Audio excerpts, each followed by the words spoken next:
Welcome to the Foundry. This is an explainer made by Forge College, and honestly, I am so incredibly excited to have you here today.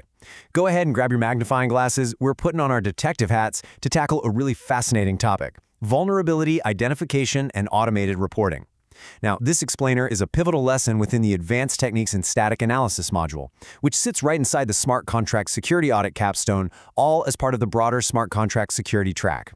If you've been following along with us, you'll remember our last lesson on CI/CD integration for static analysis. We did all that hard work getting our pipelines humming, automatically scanning code on every single commit. But, well, that actually created a new, terrifyingly overwhelming challenge that we're going to solve right now. Oh, and real quick, before we dive in, make sure to visit our website, forge.college, to learn more about this and a whole bunch of other Web3 topics. So we all know the acute pain of staring at a beautifully automated yet utterly messy crime scene. You open up your continuous integration pipeline, and suddenly, boom, you are flooded with raw JSON outputs from amazing, but let's face it, very noisy tools like Slither, semgrep, and Mithril. It's total data overload. So we have to ask the million-dollar question: how do we take thousands of noisy, scattered scanner alerts and turn them into one single, actionable audit report? Basically, how do we stop drowning in data and start actually swimming in insights? All right, let's take a look at our blueprint for today. We're going to cover signal in the noise, normalizing the clues, correlating the evidence, building the debug report, justifying your findings, and finally, getting ready for threat modeling. Let's get right to it. First up on our assembly line is Section 1, Signal in the Noise, or as I like to call it, dealing with the messy crime scene. You can really think of raw scanner output like having a massive pile of jigsaw puzzle pieces just dumped right onto your desk. But the catch, they belong to three completely different puzzles. You've got Slither giving you abstract syntax tree nodes, semgrep spitting out byte offsets, and honestly, it just looks like noise. Our true goal here is actionable evidence, because my friends, capturing outputs in your pipeline is absolutely necessary, but it is definitely not sufficient. We have to transform all those isolated data points into a synthesized, prioritized reality that a human auditor can, actually use without pulling their hair out. So Section 2, Normalizing the Clues. This is where we build out our assembly line. To get that actionable evidence, we're building a correlation engine inside a custom Python aggregator script following 4 precise engineering steps. We're drawing a straight technical line from raw JSON right to structured reality. Step 1, we load the scans. Step 2, we normalize the data.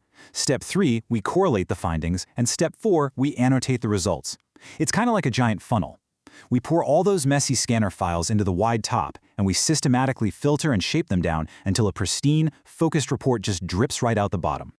The real secret sauce here is forcing every single disparate tool to speak the exact same language. No matter which scanner the alert came from, we extract and standardize it into a common shape: the rule ID, the tool name, the file path, the exact line number, the warning message, and any relevant metadata. By making everything totally uniform, our downstream logic doesn't even have to worry about whether it's talking to semgrep or Mithril. It's just like standardizing the thread pitch on all your bolts before you try to build a race car engine. It just makes the whole shebang fit together perfectly. Section 3, Correlating the Evidence. With our clues normalized, it's time to play detective and connect those dots. And that brings us to a super important concept: the composite vulnerability. A single scanner warning? Well, it might just be a harmless hint. But when we correlate a path finding with a taint finding, that's when the magic happens. For anyone new to the terminology, a taint finding is basically like tracking a suspect with muddy shoes. It tracks user-controlled data flowing through the code. And a path finding maps out the route the code execution takes. When we combine a tainted external call with a specific data flow issue, we identify the exact same vulnerable execution trace. We're finding the real, actionable threat here, rather than just chasing around isolated low-level warnings. But how do we do this correlation automatically? We group our suspects using some really precise heuristics. First, we match by file path, which, makes sense. But then we group findings into 10-line proximity buckets. If Slither flags a weird data flow issue on line 125, and semgrep flags a tainted user input on line 128, boom, they land in the exact same bucket. They are literally at the same scene of the crime. Finally, we link semantic signals, like noticing both tools is screaming about the same piece of user input. It's a beautifully simple yet incredibly powerful way to bubble the most dangerous composite vulnerabilities right to the surface. Okay, Section 4, Building the Debug Report. Time to finalize our ultimate detective gadget. Behold the technical specification of our new gadget. Our debug report utilizes a strict JSON schema to securely store aggregated issues. You've got your unique report ID, the all-important findings array holding those composite vulnerabilities we just talked about, an artifacts object pointing right back to the raw scanner files so we never ever lose the original evidence, and a generation timestamp. This is absolutely not just a random text file, it is a highly structured, triage-ready document designed to make an auditor's life 1,000 times easier. Now I want you to burn this number into your brain. 2. As you work through this guided debugging lab, your custom aggregator script must successfully output at least 2 of these composite vulnerabilities to pass the checkpoint and prove your engine actually works.